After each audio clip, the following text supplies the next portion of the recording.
Olá, muito bom dia. É um prazer muito grande poder estar me dirigindo aqui ao oeste do Pará, essa região linda, cortada pelos rios Xingu, Tapajós, Amazonas.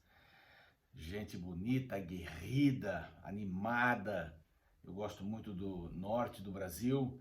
Quando estava na Voz da Profecia, fomos diversas vezes para vários lugares e sempre encontramos pessoas muito animadas, muito queridas, muito capazes. E hoje estamos nos preparando para essa bonita semana Além da Crise. Gostei muito deste título, porque nós temos que viver sempre além da crise, né? E gostei da frase que colocaram no cartaz, né? A crise não altera o caráter, a crise mostra o caráter. É exatamente isso. Abraham Lincoln dizia que quando uma árvore está no chão, é muito mais fácil medi-la, né? Então a gente tem que passar por uma crise para saber quem a gente é. É muito importante isso.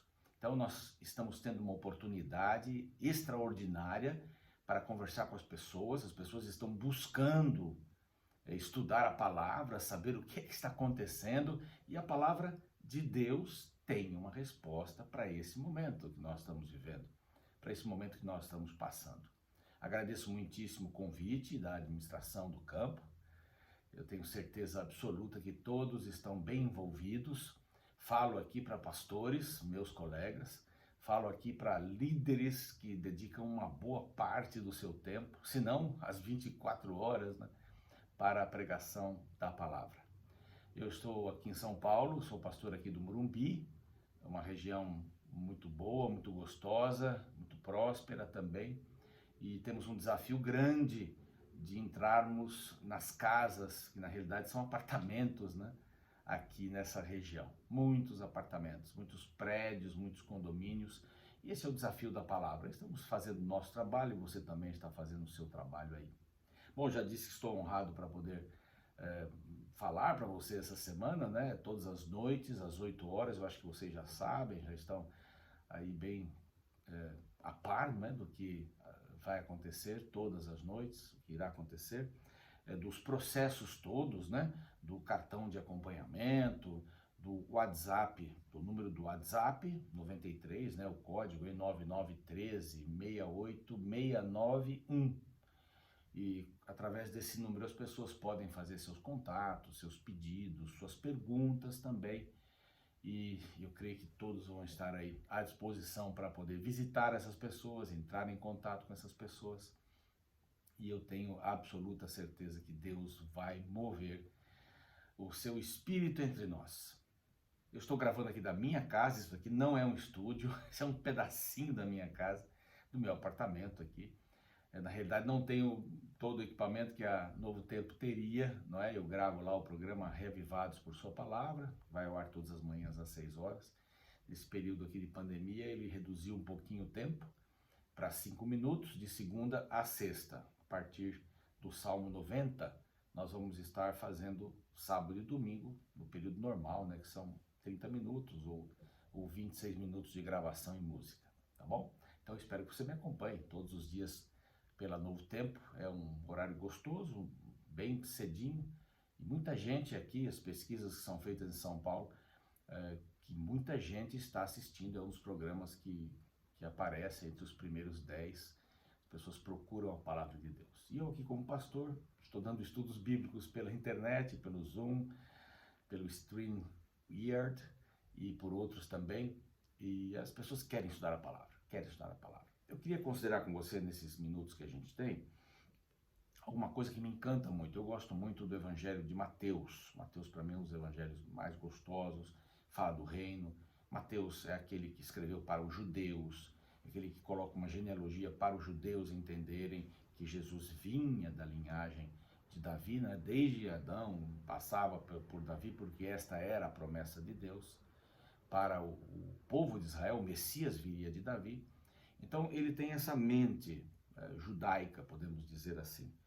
E ele apresenta Jesus de uma maneira tão bonita, tão gostosa, apresenta Jesus para os judeus, para os que já eram da fé, para os judeus que tinham perdido Jerusalém. É um livro de restauração, é um livro de comunicação daquilo que Deus queria para o seu povo depois de destruída a cidade, o templo, que já não tinha mais razão, que Jesus já tinha vindo. Então, é um livro extraordinário. A gente vê aqui algumas situações, Mateus junta num pedaço aqui do seu livro, né, inspirado por Deus, lógico, ele junta algumas situações interessantes em relação a Jesus e a mulher cananeia. Jesus, ele volta de uma viagem para mostrar aos discípulos uma cidade como Cesareia de Filipe, que não era uma cidade judaica, né, podemos dizer assim, não tinha as tradições, tinha um templo enorme lá, que era uma dedicação a César. Então ele dá uma passada por ali e para que os discípulos possam ver o que os esperava. Os judeus, evidentemente, reagiram negativamente sobre a presença do Messias, sendo este o Messias, ele morreu de cruz, mas o trabalho que os discípulos fizeram foi extraordinário. Eles ficaram juntos em Jerusalém, receberam o Espírito Santo e então saíram, e o evangelho cresceu até hoje. Paulo chega a dizer que toda a região que ele conhecia já tinha recebido a palavra de Deus.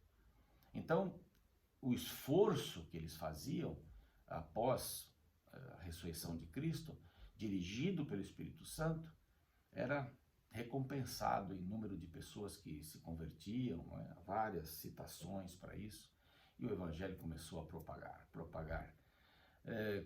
de uma maneira assim geométrica, assim como o vírus, né? Mas não podemos comparar o evangelho ao vírus, porque ele justamente é o combate ao vírus do pecado. Mas aqui é alguma experiência bastante interessante. Jesus, depois de multiplicar os pães pela segunda vez, não é? Na descrição aqui de Mateus, ele fala um pouco sobre os fariseus, o fermento dos fariseus. Ele vem trabalhando aqui no capítulo 16, 15 e 16 sobre isso. Esse fermento que deixa o evangelho pesado, deixa o evangelho assim estragado, né? Não é a vontade de Deus que o evangelho seja pregado da maneira como os fariseus, os saduceus pregavam naquela época, não é? Um evangelho de risco. Se você não fizer isto, então você vai ter aquilo. Se você fizer isso, você vai ter um bem ou um mal e tal. Pecados, você tem que vencer pecados, e quanto mais vencer os seus pecados, mais você estará no reino de Deus e tudo mais. Não é essa a verdade do evangelho. O evangelho veio para libertar. É lógico que ele não trata o pecado de uma maneira vulgar. Nós vamos ver durante a semana, especialmente hoje à noite, mas ele não trata o evangelho de uma maneira vulgar. O evangelho, digo melhor, Cristo trata o evangelho de uma maneira séria, não é? Existe a ressurreição da vida e existe a ressurreição da morte, isso é claro, né? Existe um juízo final, mas não está focado no que você faz ou deixa de fazer, mas está focado naquilo que você crê, da maneira como você crê. Não é? Conhecer a Cristo é uma coisa, não é? Confiar nele, se entregar a ele, se entregar à vontade dele. Então, dentro desse contexto todo, Jesus começa a trabalhar com os discípulos. Então, exatamente aqui a cidade de Cesareia de Filipe.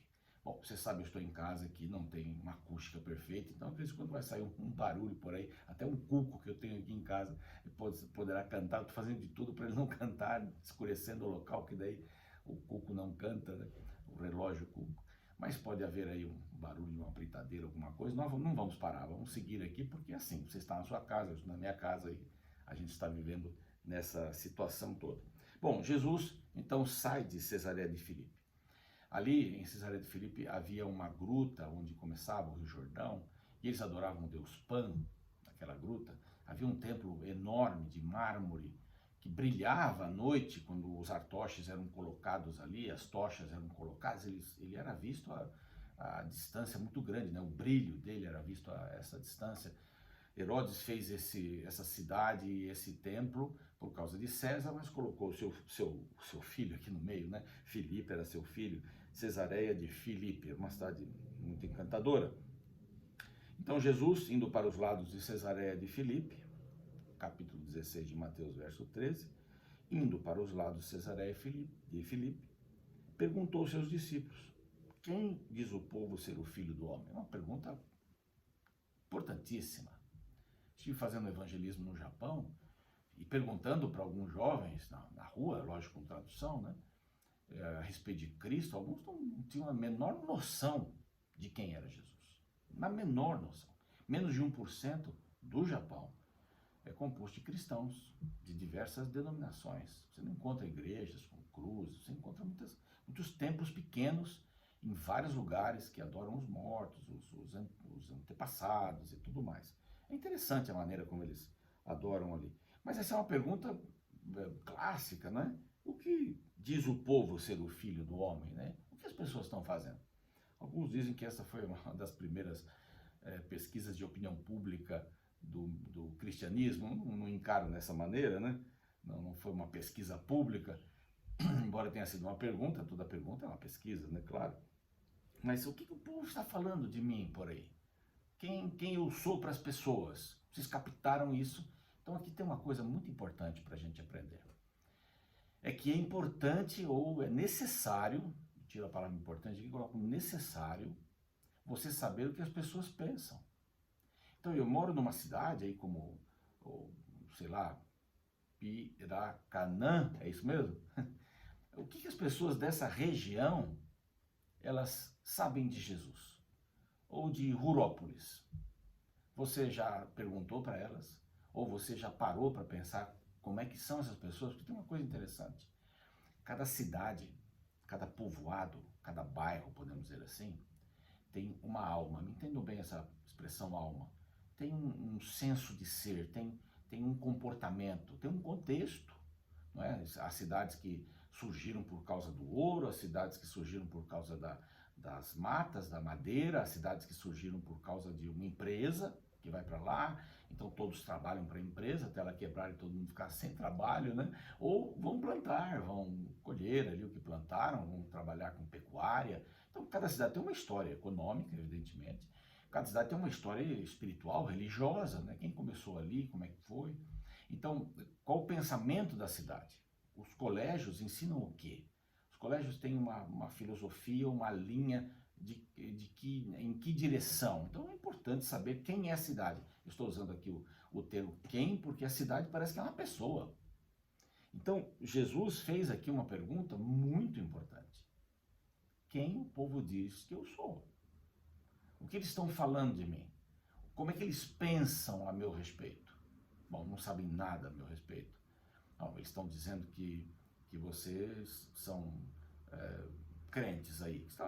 Um crente qualquer que vem pedir dinheiro da gente, vem tirar as famílias, as mulheres para assistir ali 24 horas, para se tornarem beatas. Não sei qual é o pensamento da sua cidade, da sua região, né? Aqui nós temos muitas portas fechadas, muitos apartamentos fechados. Como entrar ali? É complicado. Na Rua da Igreja nós temos vários prédios, acho que são 16 prédios na Rua da Igreja, num pedacinho da Rua da Igreja. É a parte mais próxima, 16 prédios. Nós temos 11 deles com a presença de um membro da Igreja Adventista. Olha, isso aqui já é uma coisa importante. Aqui na nossa região, que é composta de 111 mil habitantes, aproximadamente, né? 111 mil habitantes, está bem delineada, a gente tem que saber isso, está bem delineada, os limites, o que pensa o povo aqui. Nós temos aqui uma grande comunidade de baixa renda, antigamente chamada de favela, que é o Paraisópolis. São 100 mil pessoas morando ali. Não faz parte do nosso trabalho aqui, mas a gente está em ligação constante, porque faz parte do pensamento aqui da região. O que eles pensam? Nós temos vários levantamentos. Nós temos aqui 19% de pessoas com mais de 60 anos. E muitas delas moram sozinhas. São casais de idosos, às vezes um viúvo ou uma viúva. Essa é uma região que tem 18% de pessoas que moram sozinhas, que são mais jovens e moram sozinhas. Aqui o índice de natalidade é pequeno, né? Há muitas pessoas que trabalham quase 50 horas por dia, há casais novos que não têm filhos, tem muitos animais, tem muitos pets aqui, tem muitos animais pequenos. Aqui, inclusive, nossa igreja tem um ministério pet que atende essa questão de animais, né? Para nos aproximarmos das pessoas. Aqui, as pessoas são fechadas, então nossa igreja tem uma marquise grande na frente, nós fizemos uma feira livre ali, contratamos uma empresa, que é de feira mesmo. Aqui tem vários condomínios que permitem que as feiras livres sejam feitas dentro, por causa do perigo e tudo mais, né? Então nós fizemos uma feira, às quintas-feiras, aqui dentro da igreja, né? Que serve, que vende frutas, não tem nada que a gente não usaria, não é? E as pessoas vêm, e eles estão dizendo, mas que igreja boa. Tem até uma feira lá dentro, e nessa pandemia, as feiras livres estão autorizadas a funcionar, e eles começaram a fazer um delivery, entregar, as pessoas ligam.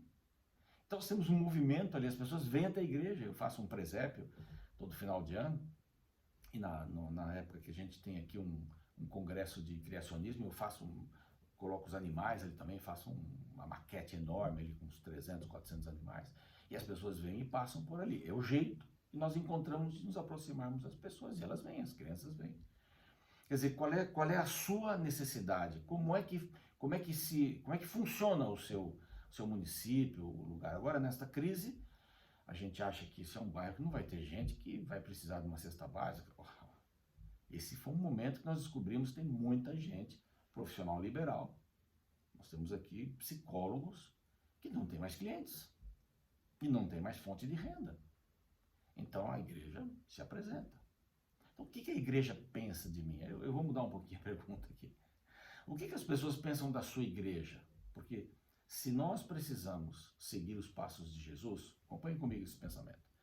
Se nós precisamos acompanhar os passos de Jesus, nós temos que ser Jesus para as pessoas, não é isso? Eu tive fome, você não me deu de comer, tive sede, você não me deu de beber, estava preso fisicamente, emocionalmente, espiritualmente, em todos os sentidos. Estava com fome? Fome de comida, fome da palavra, fome de amigos, fome, é isso. E você não fez nada por mim? Essa é a pergunta de Jesus, né? Você não fez nada por mim. Eu estava preso e você não foi me visitar, mas quanto, Senhor? Quando você deixou de fazer isso para um pequenino, você deixou de fazer para mim. Quando você fez isso para um pequenino, fez para mim. Quem que é o pequenino? Não é criança, não é uma criança. O pequenino, aqui, é aquele que não tem voz. É aquele que se você tirar uma foto com ele para colocar no Facebook, não vai dar ibope, a imprensa não vai atrás. Agora, vamos dizer assim, que um grande artista da TV começa a assistir sua igreja, de repente, olha, você está assistindo uma igreja tal, pois é, esse aqui é meu amigo. Então, o pequenino é aquele que não te dá ibope, não te dá fama. Então você faz na calada da noite, no silêncio. O que uma mão faz, uma das mãos faz, a outra não precisa ficar sabendo, é isso. Então esses são os pequeninos aqui da palavra. E quando Jesus faz essa pergunta, eu gostaria de ficar só nessa pergunta aqui, mas tem mais textos aqui que eu gostaria de passar, mais alguns versos. Mas quando você faz essa pergunta, você está querendo saber do que é composta a sua sociedade, a sua comunidade. Do que é composta a sua comunidade. Eu gosto muito desse nome, comunidade. Para mim, a melhor tradução de eclésia, que foi a palavra usada aqui neste capítulo, é comunidade. Eclésia é quando a gente sai de um lugar e vai para outro, essa é a intenção da palavra, eclésia. Você sai de um lugar, sai de casa e vai para a praça para tomar uma deliberação pública. Então você sai. Para mim, essa ideia de sair é fundamental. Bom, eu tenho que conhecer quem é o meu público, né, para dar a dosagem certa, porque não tem aquele negócio assim, pode funcionar. O que eu fiz na outra cidade funciona nessa. Pode funcionar, mas vai funcionar muito melhor se você conhecer. Conhecer a ideologia das pessoas, conhecer a direção da escola pública, os alunos. A igreja está intrometida em tudo. Está na escola fazendo palestras lá sobre sexualidade, aqui estamos começando um movimento para ajudar aqui o pastor vizinho, o pastor Cássio aqui do lado, do Paraisópolis, para poder levar jovens para explicar para as meninas grávidas na adolescência como é que elas devem se comportar, como é que deve cuidar de uma criança. Ontem tivemos uma reunião aqui para ajudar as pessoas que estão endividadas. Tem muita gente endividada. Tem gente por aí que está com um restaurante fechado. Tem membros da nossa igreja, um restaurante fechado. Reabriu recentemente, todo mundo está ajudando, pede comida delivery e tal, vamos nos ajudar nessa fase. Então, a gente tem que entender o momento que a gente está vivendo. Jesus estava justamente querendo fazer isso, provocar, uma provocação. Jesus é um tremendo de um provocador. Ele provoca as pessoas. Né? Ele quer que as pessoas saiam do seu ambiente, do seu local. Eu gosto muito de falar sobre esse tema. É um tema que me apaixona. Jesus assim, o que é que estão falando de mim? Qual é o pensamento das pessoas? E os discípulos começaram a responder aqui, nos versos seguintes, né? Verso 14. Uns dizem João Batista, os outros Elias, os outros Jeremias, ou algum dos profetas. É um profeta. Então Jesus realmente veio para ser um profeta. Ele veio para ser um profeta e um cordeiro. Essas foram as duas grandes funções de Jesus. O sacerdócio dele assumiu quando ele morreu, ressuscitou. Maria foi tocá-lo e disse, não me toque, não fui para o Pai. Ele foi para o Pai. Agora ele estava assumindo uma outra função. E depois esteve com seus discípulos, subiu aos céus, depois de 40 dias está lá como o nosso intercessor. É maravilhoso, né? Está lá como o nosso garantidor, nosso remidor. Agora ele tem condições de ser nosso sumo sacerdote, né? Então ele passou por todas as fases, profética, a sacerdótica agora, não é? E o sacrifício suficiente. Que maravilha esse nosso Salvador. Bom, ele pode ser considerado como um bom homem, mas não era isso. Ele era muito mais do que isso. Ele não era um João Batista, porque se João Batista morresse na cruz pelos pecados dos outros, não daria certo, não. Ele também não era um Elias, um Jeremias, por melhores que fossem esses homens, ou qualquer outro profeta, por melhor que forem os profetas, o que eles entendiam? Eles entendiam que a figura do profeta era uma figura muito importante. Então Jesus é um ser muito importante, mas não era isso só. Aqueles que entendem que Jesus é um ser maravilhoso, divino, mas ele é um instrutor, né? Ele veio apenas para dizer para a gente como fazer. É mais do que isso. Se eu não conhecê-lo, se eu não confiar nele, se eu não me entregar a ele, eu estou perdido. Eu vou ficar para a segunda ressurreição. Não, se eu deliberadamente não aceitá-lo, então qual é a minha função como igreja, né? Muita gente colocou aquela frase, né? A igreja não fecha. O local de celebração fechou. Mas nós somos a igreja, estamos em todos os lugares. Nós somos do corpo de Cristo Jesus e estamos em todos os lugares. Então essa é a ideia de igreja que Jesus estava querendo implantar aqui. Mas para implantar essa ideia de igreja, verso 15, mas vós, aí apertou, né? Quando a gente diz assim, o que os outros pensam, é fácil dizer, os outros pensam isso, os outros pensam aquilo, eu acho isso, eu acho aquilo, eu acho aquilo outro. Bom, agora quando diz assim, o que você pensa? No casamento, a gente tem que dizer o que a gente pensa, né?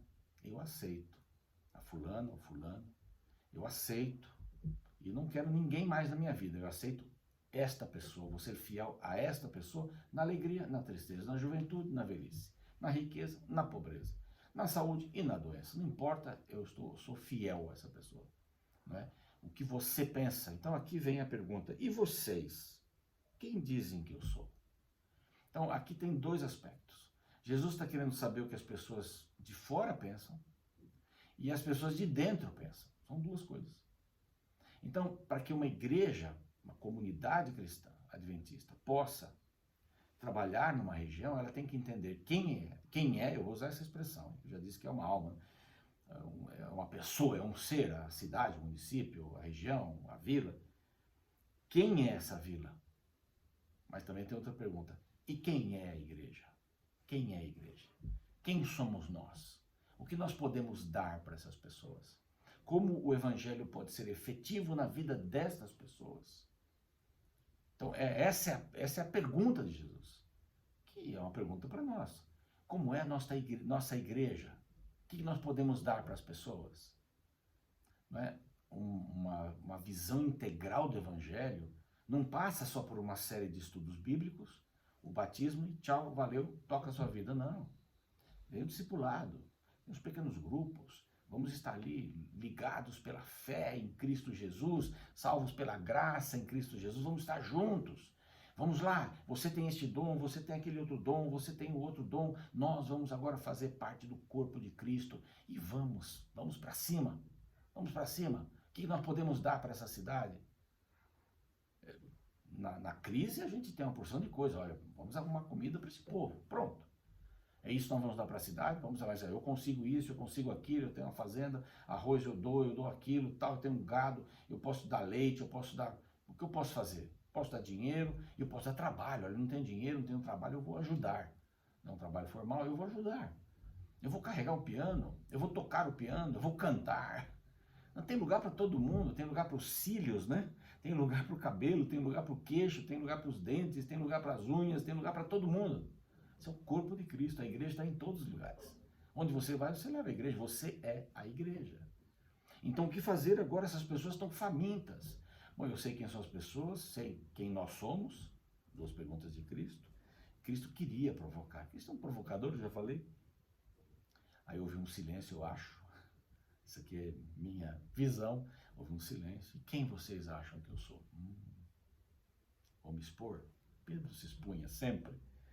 E ele disse, verso 16, tu és o Cristo, o Filho do Deus vivo. Que coisa! Não é Elias, ele não é Jeremias, ele não é João Batista, ele não é qualquer outro profeta, ele não é um bom homem, ele não é um estrategista, ele não é um militar, ele não é alguém com formação em Harvard, em administração, ele é o Filho de Deus. Tu és o Cristo. E essa expressão Cristo para nós não pesa tanto, mas para eles pesava muito. Cristo era Messias. Cristo era o enviado de Deus. Jesus, o Cristo. Jesus, o Cristo. Pilatos não disse? Eu falei deste Jesus aqui. Qual que é Jesus? Não, Jesus, o Cristo. Essa compreensão é a compreensão que todos nós temos que ter. Porque não adianta a gente ter uma porção de dons na igreja e não entender que a base da igreja é Jesus. Tu és o Cristo, o Filho do Deus vivo. Por que vivo? Porque atua. Um Deus vivo requer uma igreja viva. Uma igreja que sai, uma igreja que não está dentro. Aliás, a igreja não é onde nós estamos, nas paredes fechadas ali. Eu acredito que a igreja não tinha que ter parede. A igreja tinha que ter só telhado. Não é? A igreja é a cidade. Não é? Eu, como pastor aqui há grandes igrejas evangélicas, muito famosas, inclusive, maiores que a nossa. Mas eu tenho que ser pastor deles. Eu tenho que ser pastor lá do batalhão da Polícia Militar, que está do lado da igreja. Sou comandante ali. Eu tenho que ser pastor de uma das escolas, aqui não vou citar os nomes, né? Mas há aqui uma escola espanhola, não é? Tem um nome lá, fortíssima na região, tem todo um esquema para entrar, parece uma fazenda lá dentro, e aqui dentro. Há uma outra escola alemã, uma escola italiana, uma escola francesa, uma escola americana, e eu tenho que ser pastor deles. Tem que ter um jeito para trabalhar com eles. Aqui no Morumbi nós temos a maior concentração de expatriados, pessoas que vêm de outros países para trabalhar aqui. Então nós estamos trabalhando com classes de inglês, ou da escola sabatina, classes de português para estrangeiros. O que a igreja pode fazer? O que eu posso fazer? Mas eu posso ser um profissional e dar aulas de inglês, de português para um estrangeiro, mas se eu não tiver essa base aqui, tu és o Cristo. E Jesus vai dizer que essa é a base da igreja. Desculpe. Verso 17 então, forte. Então Jesus lhe afirmou, bem-aventurado és, Simão Barjonas, sobrenome, nome, bem-aventurado, porque não foi carne nem sangue que te revelaram, mas meu Pai que está no céu, que revelou isso para você. A revelação, o entendimento de que Cristo é o Filho de Deus, isso é uma revelação espiritual. É o Espírito quem revela isso. É o Espírito quem revela isso. Então Jesus tomou esta resposta corretíssima e disse, é aí. A minha igreja estará estabelecida em cima desta declaração de Pedro. Não foi Pedro que inventou, né? Ele já falou, não é mérito seu, Pedro. Não. Mas Deus revelou isso para você. E quem não tiver, preste atenção no que eu vou dizer, e quem não tiver a revelação de que Jesus é o Cristo, o Filho de Deus, vai fazer o quê? É isso que deve motivar a nossa vida. O que Jesus fez por você? Mudou sua vida? Mudou seu casamento? Você deixou de fumar? Deixou de beber? De bater na esposa? ou de bater no marido, né, que tem vários casos assim. Você parou de usar drogas, você parou de ser promíscuo. Tudo bem, essa é uma questão externa, mas o que é que motivou você? Foi o fato de que Jesus é o Cristo, é o que morreu, mas ele é Deus. Jesus é o Cristo, é o Deus que se tornou homem, sem perder a divindade, morreu aqui em meu lugar, foi o Cordeiro, foi o profeta aqui, não estão errados em dizer que eu sou um profeta, mas sou mais do que isso, sou um Cordeiro. Jesus é o Cristo, o Cordeiro, o que veio morrer no lugar do pecador, mas ele é o Filho de Deus. Se eu e você, se você e eu não chegarmos a esta conclusão primeiro, o sabor de levar o evangelho para os outros vai ficar comprometido. Vamos fazer isso como um mecânico, uma atitude mecânica? Mas não, estamos baseados nisso. E ele diz assim, também eu te digo que tu és Pedro, e sobre esta pedra, sobre a sua declaração, você é uma pedrinha lascada, e sobre esta pedra, tu és Pedro, e sobre esta pedra, sobre a sua declaração, Pedro, sobre a sua, eu edificarei a minha igreja, e as portas do inferno não prevalecerão contra ela. Tenho vontade de gritar aqui, mas eu não posso, é bem cedinha de madrugada que eu estou gravando. É isso. Olha o que Jesus diz sobre esta declaração, a minha igreja. Se Jesus não for a base da eclesiologia, se a eclesiologia ou o estudo da igreja, se a igreja for a base e Jesus estiver em cima, não funciona. Se Jesus for a base e a igreja estiver em cima, meus queridos e minhas queridas, Castelo dos Sonhos, Itaituba, Aldeia, Interventoria, Jardim Santarém serão do Senhor Jesus. Amém? Amém por isso? Você e eu somos responsáveis por isso. Eu sou responsável aqui no meu território. Você é responsável aí na sua casa, na sua rua, na sua vila, na sua cidade, nessa região linda do oeste do Pará. É aí que você vai pregar o evangelho. Vai ser Jesus para as pessoas. Você vai me ouvir falando muito essa frase, porque eu gosto. Ser Jesus para as pessoas. E eu fiquei muito feliz quando o pastor Ítalo me disse, aqui nós somos agentes da esperança. Nós tivemos aqui durante 8 anos um projeto Agentes da Esperança. Era quando eu era agente, né? A, separado gente da esperança, como igreja, e o agente, aquele que leva. Meu desafio para você hoje. Vamos ter uma semana? Vamos ter uma semana. Vai dar tempo da gente levantar, conhecer a igreja, a cidade? Talvez não dê. Mas quanto mais eu conheço, mais eu vou poder dar o remédio certo, não é? Quanto mais eu conheço a doença, mais eu posso dar o remédio certo. Cloroquina e outras coisas mais. Então, são boas, mas também não ainda são definitivas e tal. Mas eu tenho que conhecer mais, conhecer. E vem o remédio certo, vem a vacina e aí nós estamos bem. Não é assim? O povo precisa do remédio certo. Sabe qual é o remédio certo? Tu és o Cristo, o Filho de Deus. Então leve a palavra, convide os amigos, para que essa semana seja uma bênção. Para que essa semana seja fluida, seja gostosa. Você levando lá os cartões de acompanhamento para as pessoas, repetindo e repetindo esse número do WhatsApp, né? 93 99 13 68 691. Não é? Entre em contato conosco, fale conosco. Não é? Nós estamos querendo, eu aceito, hashtag eu aceito, tantas coisas aí a gente pode fazer. Agora, vamos para o trabalho. Agora, vamos enfrentar aquilo que Jesus queria mostrar para os discípulos. Dê uma olhadinha aqui em Cesareia de Filipe, vocês vão ter que enfrentar isso aqui, ó. Esse é o mundo que vocês vão ter que enfrentar. E esse é o mundo que você tem que enfrentar, aonde você estiver. Aonde você estiver. Que Deus abençoe você.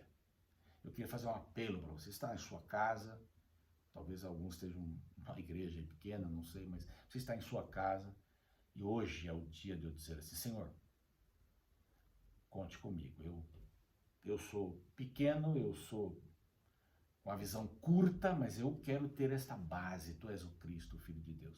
Isso tem que fazer bem para mim, para o meu coração. E aí eu vou sair com animação, com alegria. Convide os seus amigos, ainda tem tempo. E durante toda a semana vai ter tempo para isso. Busque as pessoas que estão carentes do Evangelho. E tem muita gente nessa época. Eles querem viver além da crise. Querem viver um mundo melhor. Mas começa aqui. Porque o reino de Deus já começou, mas ainda não. Essa é a tensão. Já começou, mas ainda não.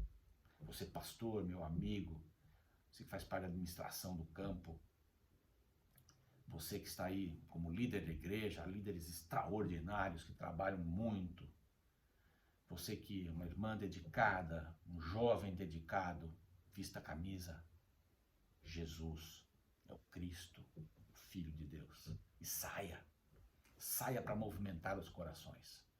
Eu vou estar aqui orando bastante, já estou orando, para que Deus fale ao seu coração, fale ao coração dos seus amigos, fale ao coração daqueles que vão estar até isolados de você, próximos, mas isolados, mas o Espírito Santo vai estar em cada casa. Porque o que fechou foi o lugar de celebração, não foi a igreja de Cristo, porque a igreja é você, sou eu, somos nós. Estamos em todos os lugares e vamos cumprir o nosso papel. Vamos orar?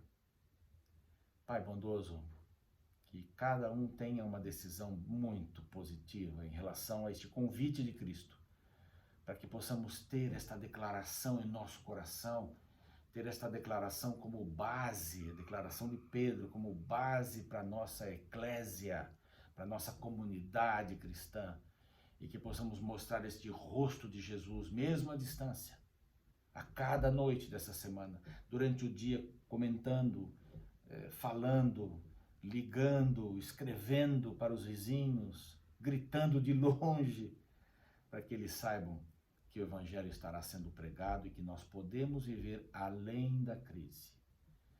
E que esta crise possa mudar o coração de milhares de pessoas. Mais de 40 mil pessoas estarão envolvidas como membros e simpatizantes da comunidade adventista no oeste do Pará. Senhor, que esse número seja triplicado, quadruplicado e que o Senhor volte logo. Aceita essa nossa decisão, Pai. Em nome de Jesus. Amém. Bom, eu vejo você todas as noites, então, quer dizer, você vai me ver, eu não vou ver você, mas mande suas fotos aí para o nosso WhatsApp, faça contato, peça para as pessoas mandar as fotos, peça para as pessoas entrarem em contato, fazerem suas perguntas. Os pastores, os irmãos, estamos prontos, né, para poder reagir diante da crise, para levarmos as pessoas além da crise. Já está aqui o reino de Deus, mas ainda não, tem coisa melhor. Até a noite, um grande abraço, que Deus possa conservar a nossa fé e nos ajudar a multiplicarmos pessoas que irão para o seu reino. Vamos ser as mãos de Cristo, os olhos de Cristo, a boca de Cristo, não só essa semana, mas a vida toda. Um grande abraço para você. Fique na paz do Senhor Jesus. Amém.